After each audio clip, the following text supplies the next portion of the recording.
সম্প্রতি সামাজিক যোগাযোগ মাধ্যম ফেসবুকে ক্ষমতাচ্যুত প্রধানমন্ত্রী শেখ হাসিনার মৃত্যুর খবর ছড়িয়ে পড়ে। তবে রিউমার স্ক্যানার বলছে, শেখ হাসিনার মারা যাওয়ার এ দাবিটি মিথ্যা। ২০২৪ সালের ৫ আগস্ট ছাত্র জনতার অভ্যুত্থানের মাধ্যমে ক্ষমতাচ্যুত হয়ে ভারতে আশ্রয় নেয় সাবেক প্রধানমন্ত্রী ও বাংলাদেশ আওয়ামী লীগের সভাপতি শেখ হাসিনা।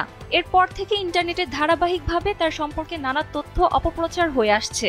এরই প্রেক্ষিতে গত ৩০ জানুয়ারি থেকে শেখ হাসিনা আজ রাত ভারতের সময় ২:৩০ মারা যান শীর্ষক একটি দাবি সামাজিক যোগাযোগ মাধ্যম ফেসবুকে প্রচার করা হচ্ছে।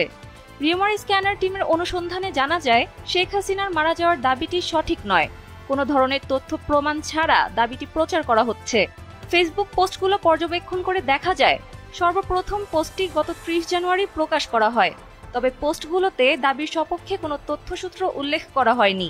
যদিও ৩০ জানুয়ারির পরেও শেখ হাসিনা তাদের দলীয় নেতাকর্মীদের সাথে টেলিকনফারেন্সে কথা বলেছেন। সুতরাং ক্ষমতাচ্যুত সাবেক প্রধানমন্ত্রী শেখ হাসিনার মৃত্যুর দাবিটি সম্পূর্ণ মিথ্যা বলে জানানো হয়।